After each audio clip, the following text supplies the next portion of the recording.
네, 스포츠 경기에서 특히 이제 한두 점씩 점수를 내야 하는 그런 경기에서 점수를 낸 선수들이 득점을 축하하는 것을 세리머니라고 이야기를 합니다. 득점을 하거나 경기를 승리했을 때 자축하거나 팬들에게 어떤 퍼포먼스를 보여주면서 흥을 돋우는 건데요. 어떤 감독이나 선수들은 그 고유한 세리머니를 가지고 있어서 사람들의 인상에 각인되기도 합니다. 이 세리머니 혹시 기억나시나요? 누구의 세리머니인지 기억이 나시나요? 네, 안정환 선수죠. 예를 들어서 안정환 선수의 우리 반지 세리머니나 아니면 손흥민 선수가 했던 찰칵 세리머니, 히딩크 감독의 어퍼컷 세리머니 같은 것들, 그런 세리머니가 기억이 나시죠? 물론 점수를 내는 것만으로도 충분히 관객들의 흥을 돋울 수 있겠지만 재미있는 세리머니, 사람들의 기억에 남는 그런 세리머니가 관객들에게 더욱 즐겁게 만들고 경기장을 더욱 흥분시키는 그런 요소가 될 수 있을 것 같습니다. 물론 점수 차이가 너무나 많이 벌어졌거나 상대편 팀이 그 선수가 원래 뛰고 있었던 그 친정팀인 경우에도 예의상 세리머니를 하지 않는 경우가 있지만, 점수를 내고 있거나 승리한 상황에서 그 기쁨을 적절하게 표현하는 것도 경기를 즐길 수 있는 한 가지 방법일 수 있겠죠. 오늘 에스더 9장 말씀을 함께 나누었는데요. 총 10장으로 구성된 그 에스더서의 말씀 가운데에서 에스더 초반부는 분위기가 매우 암울했다는 것을 기억하실 겁니다. 비록 페르시아에서 아하수에로 왕이 벌였던 그 180일 동안의 성대한 잔치, 호화로운 잔치들로 즐거운 분위기 가운데서 시작하는 것처럼 보였지만, 그리고 또한 수산성의 백성들을 위해서 7일 동안의 잔치를 베풀었던 그 이야기들로 에스더 1장 말씀이 시작하고 있지만, 이방 나라의 부와 강성함, 그 위대함을 확인하는 그런 잔치 가운데에서 마치 경기를 지고 있는 상황에서 상대팀 세레모니를 지켜보는 것만 같은 그런 기분이 하나님의 백성들에게, 그리고 또한 유다인들에게 있는 것 같습니다. 상황이 더욱더욱 악화되어서요, 에스더 3장까지 가게 되면 하만이 유대인을 진멸하기 위한 그 조서를 페르시아에 반포했을 때 왕이 하만과 함께 앉아서 마셨다라고 이야기를 하고 있는데요. 페르시아의 왕과 유다인의 대적 하만이 앉아서 마시고 있을 때 페르시아 안에 있는 이 유다인들은 슬피 울며 금식하고 있었다는 그 사실을 우리가 대조해서 볼 수 있습니다. 그런 사실들이 대조되면서 하나님의 백성이었던 그 유다인의 슬픔이 더욱더 강조되고 더욱더 깊은 슬픔으로 빠져가는 것처럼 보이는 그 에스더의 흐름이 있는 것이죠. 그런데 오늘 본문이었던 그 에스더 9장 1절 말씀에서는요, 유다인들에게는 멸망의 날이었던 그 날이 아달월 13일이 오히려 유다인들에게 승리의 날이 되었다라는 것을 기록하고 있습니다. 9장 1절 말씀인데요, 아달월 곧 12째 달 13일은 왕의 어명을 시행하게 된 날이라. 유다인의 대적들이 그들을 제거하기를 바랐더니 유다인이 도리어 자기들을 미워하는 자들을 제거하게 된 그 날에. 여러분, 이 도리어라고 이야기를 하는 그 단어의 원래 의미가 상황이 완전히 뒤집어졌다, 바뀌었다, 이런 의미를 가지고 있는데요. 그것이 분명하게 드러나는 장면이 바로 오늘 9장 17절부터 19절 말씀에 나오는 유다인들이 베푸는 유다인들만의 잔치의 내용입니다. 유다인들이 세레머니의 주인공이 된 것이죠. 페르시아 안에서 페르시아 왕이 베풀었던 그 잔치 안에서 그 기쁨들을 나누는 세레머니를 보았다면, 그것을 보는 것으로 시작했다면, 에스더가 끝나는 이 시점에서는 하나님의 백성이었던 유다인들이 베푸는 그 잔치, 그 세레머니를 보는 그렇게 우리의 모습이 되는 것이죠. 오늘 말씀에서 기록된 이 잔치는 이방 나라였던 페르시아 왕이 베푸는 잔치에서 에스더의 전체적인 분위기를 뒤집는, 유다인들의 승리를 확정짓는 세레머니와 같다라고 이야기할 수 있습니다.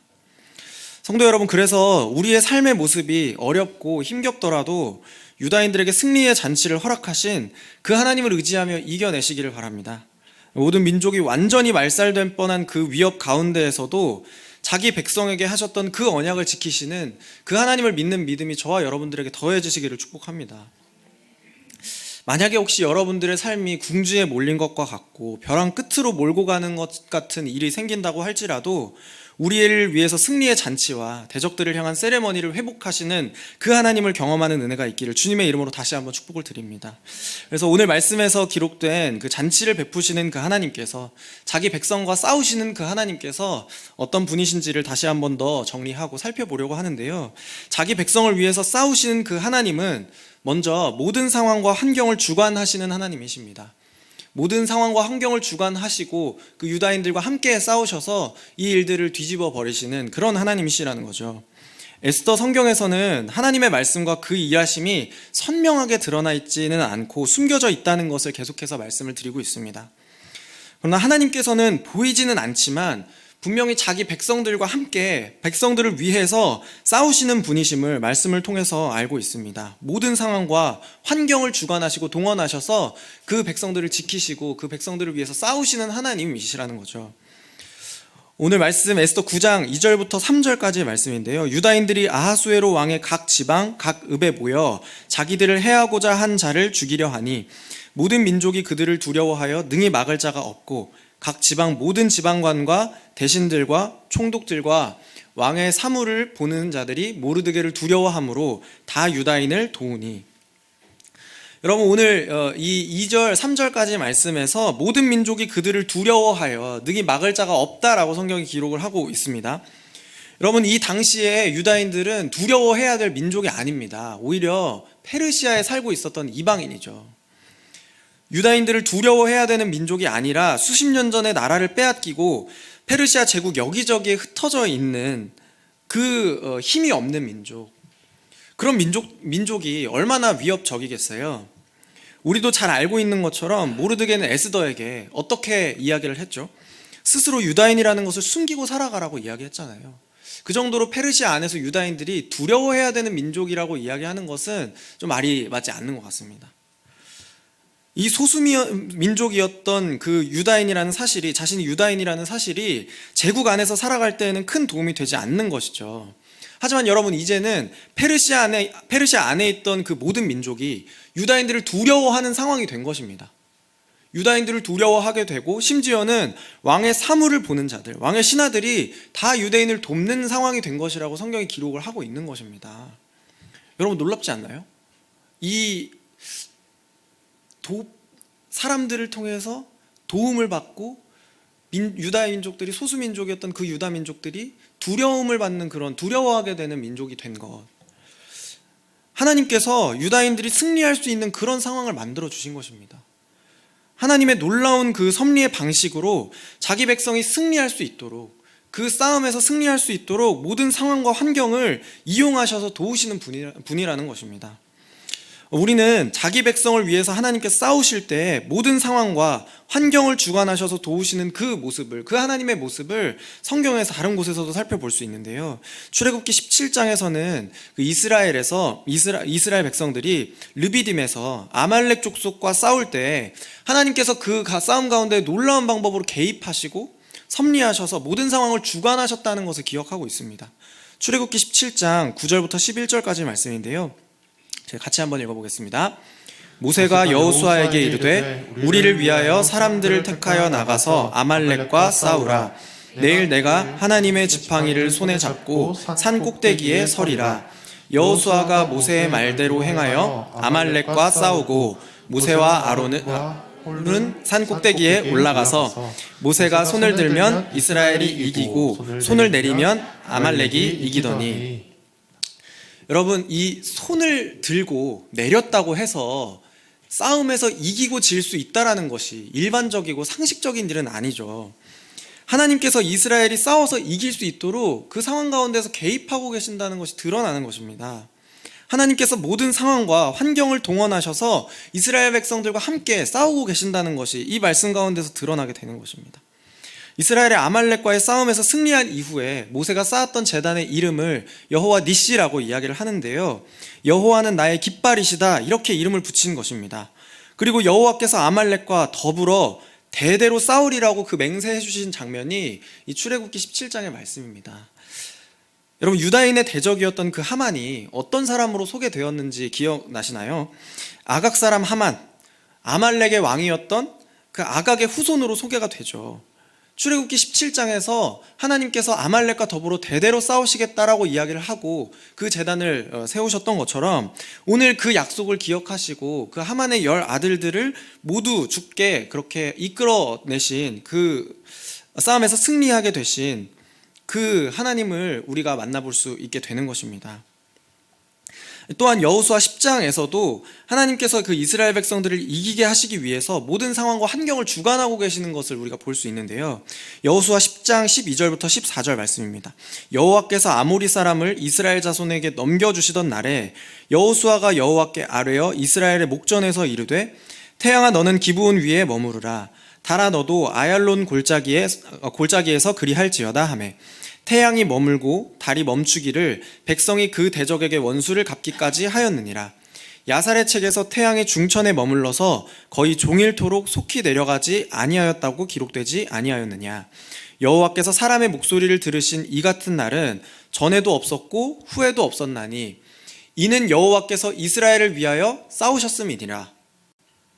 여러분, 태양이 머물고 달이 멈추는 상황 역시 우리의 지혜와 우리의 이성의 한계로는 이해할 수 없는 일입니다.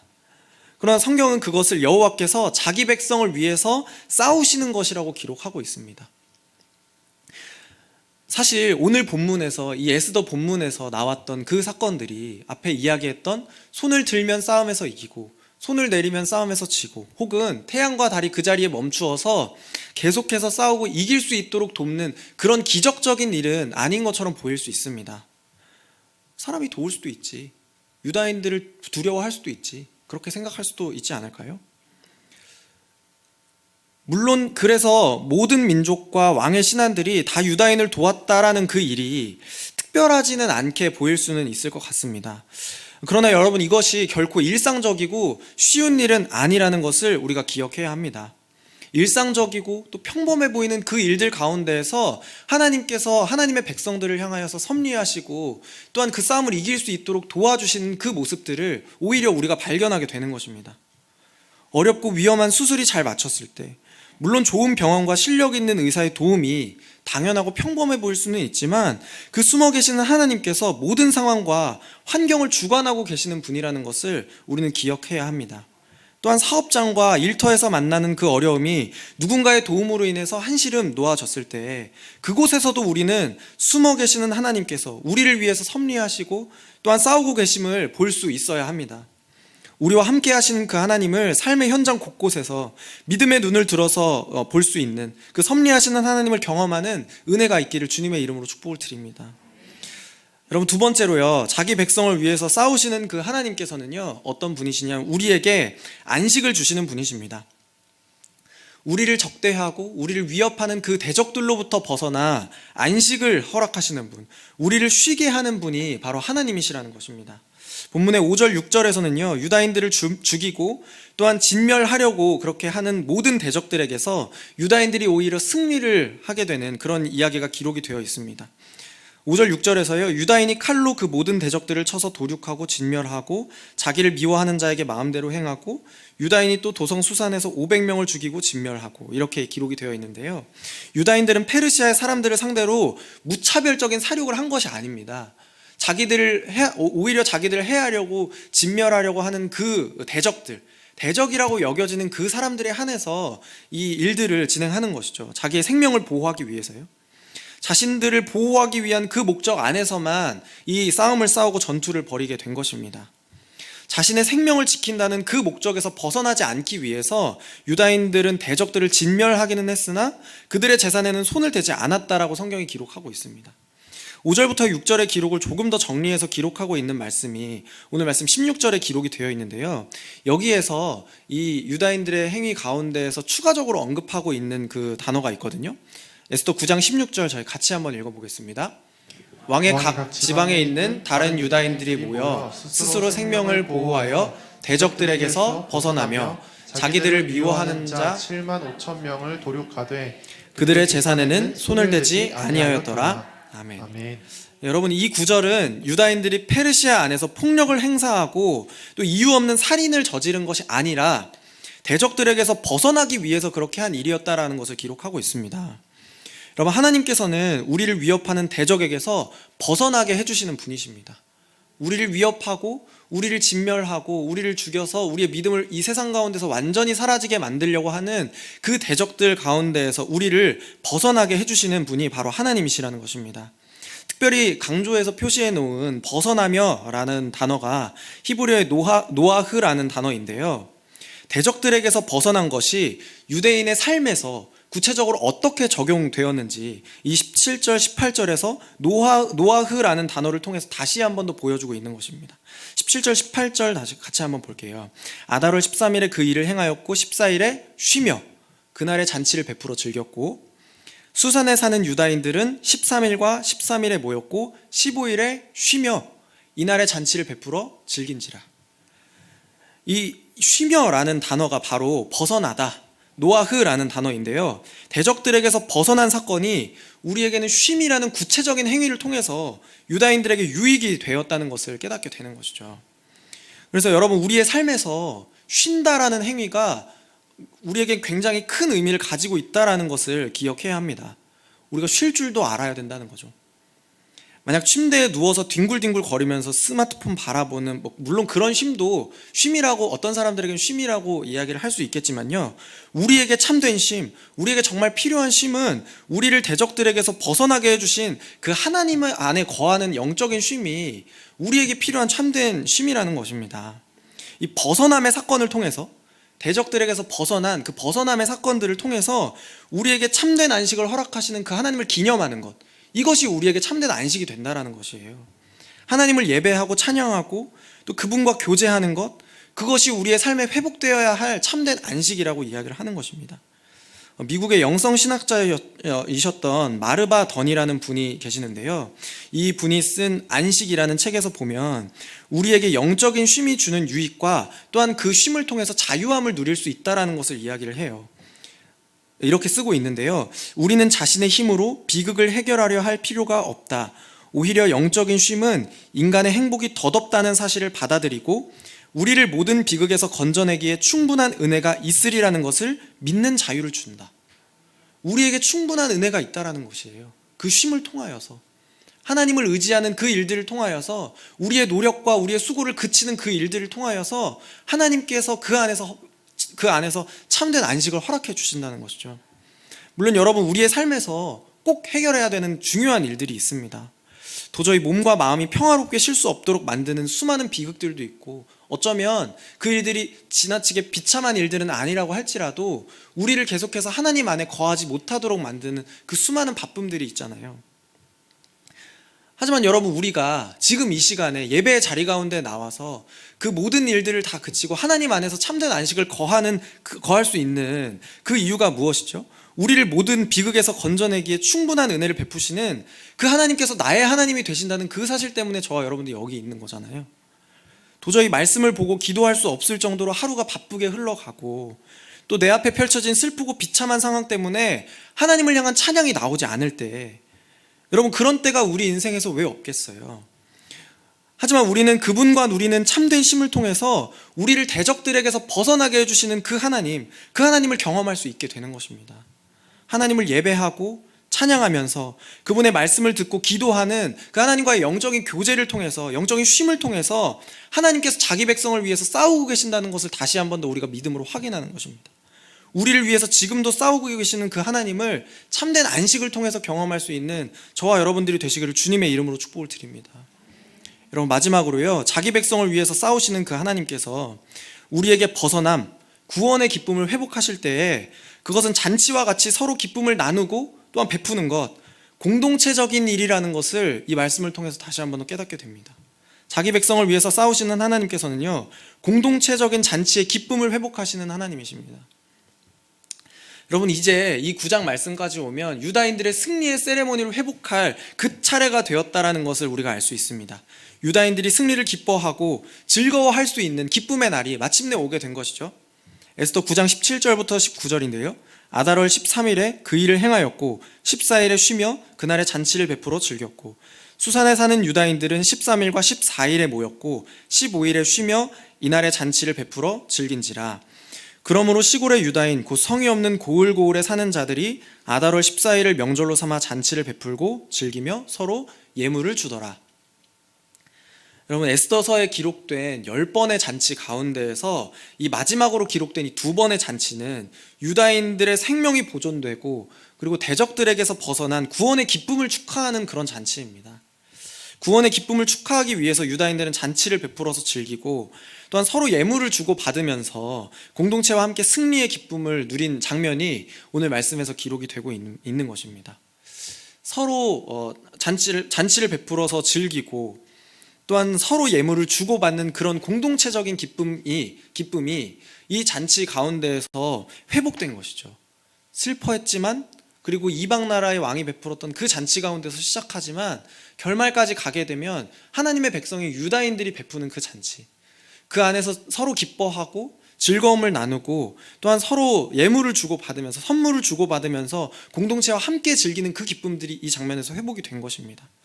그래서 여러분, 구원받은 성도들은 구원의 기쁨을, 그 벗어남의 기쁨을 자기 혼자서만 간직하고 자축하지 않고 공동체와 함께 기뻐하는 것입니다.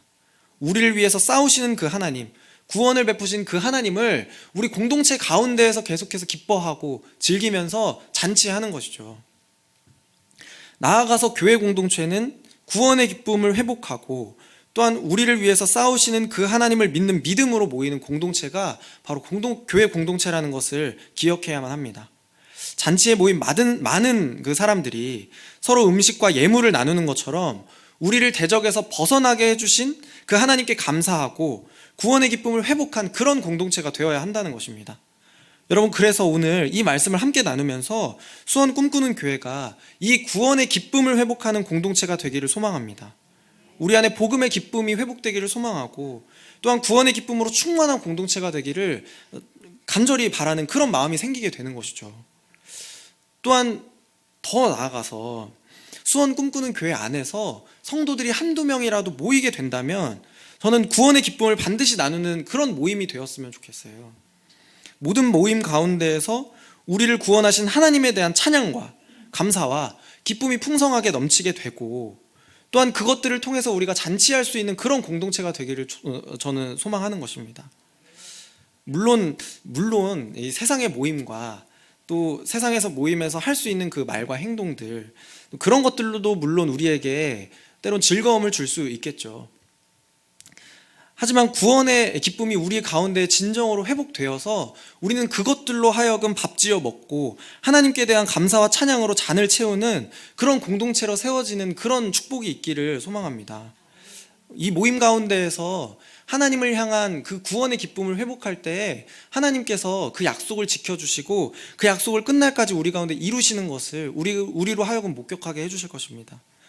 하나님께서 우리와 함께 싸우고 계신다는 것, 자기 백성인 우리를 위하여서 싸우고 계신다는 것, 그리고 승리하셨다는 것, 그리고 우리에게 슬픔과 그 애통, 비참함의 날을, 구원의 기쁨, 잔치하는 날의 기쁨을 회복하여 주시는 그 하나님을 경험하는 그런 은혜가 있기를 주님의 이름으로 축복을 드립니다. 그래서 자기 백성을 위해서 싸우시는 그 하나님, 첫 번째로는요, 모든 상황과 환경을 주관하셔서 우리를 이기게 하시는 분이세요. 모든 상황과 환경을 주관하셔서 저와 여러분을 결국에는 승리하게 만드시는 그분이 바로 하나님이라는 것을 우리는 믿을 수 있게 되는 것입니다. 두 번째로는요, 대적으로부터 벗어나서 우리에게 참된 안식을 허락해 주시는 분이 바로 하나님이시라는 거죠. 그래서 우리가 하나님을 믿는 믿음으로 구원의 기쁨을 회복할 때에는 우리가 참된 안식이 있게 되는 것입니다. 세상에서 주어지는 많은 바쁨들과 또 수고들과 또 많은 비참한 일들 가운데에서도 우리가 잠시 그것을 멈추고 하나님 안에서 거하면서 참된 예배와 참된 말씀의 교제와 기도하는 그 일들을 통하여서, 영적인 교제를 통하여서 하나님 안에 거하는 그 참된 기쁨을 회복할 수 있도록 우리를 인도하시는 그분, 그 하나님을 경험하시기를 축복을 드립니다. 그리고 세 번째로는요, 우리에게 구원을 베푸시는 하나님, 우리를 그 대적들에게서 벗어나게 하시는 그 하나님을 경험하는 그 구원의 기쁨이 회복되었다면 그 기쁨은 반드시 공동체와 함께 나누게 됩니다. 공동체와 함께 그 기쁨을 회복하게 하시는 하나님, 또한 그 공동체와 함께하는 기쁨을 우리 수원 꿈꾸는 교회에 회복하실 그 하나님을 믿는 믿음이 더하여지기를 주님의 이름으로 축복을 드립니다. 네. 마지막으로 우리가 하나님께 하나님 안에서 그 공동체의 기쁨을 회복할 수 있으려면 어떻게 해야 할까? 그 공동체의 기쁨을 회복하기 위해서 오늘 이 말씀을 같이 다시 한번 읽어봤으면 좋겠는데요. 시편 124편 1절부터 8절까지 말씀입니다. 이 말씀 가운데에서 우리와 함께 하시고 우리의 삶의 곳곳에서 보이지는 않지만 믿음의 눈을 들어 보았을 때 우리와 함께 싸우시는 그 하나님을 바라볼 수 있게 되고 그 하나님으로 인하여서 기뻐하는 그 고백을 우리 함께 선포하면서 말씀 마무리했으면 좋겠습니다. 제가 1절 읽을 테니까요. 2절 읽어주시고 교독하고 마지막 8절은 같이 읽어보겠습니다. 이스라엘은 이제 말하기를 여호와께서 우리 편에 계시지 아니하셨더라면 우리가 어떻게 하였으랴. 사람들이 우리를 치러 일어날 때 여호와께서 우리의 편에 계시지 아니하였더라면 그때 그들의 노여움이 우리에게 맹렬하여 우리를 산채로 삼켰을 것이며 그때 물이 우리를 휩쓸며 시내가 우리 영혼을 삼켰을 것이며 그때에 넘치는 물이 우리 영혼을 삼켰을 것이라 할 것이로다. 우리를 내어 그들의 이에 씹히지 아니하게 하신 여호와를 찬송할지로다. 우리의 영혼이 사냥꾼의 올무에서 벗어난 새같이 되었나니 올무가 끊어짐으로 우리가 벗어났도다. 우리의 도움은 천지를 지으신 여호와의 이름에 있도다. 아멘. 이 기쁨이 회복되시는 저와 여러분 되시기를 주님의 이름으로 다시 한번 축복을 드립니다.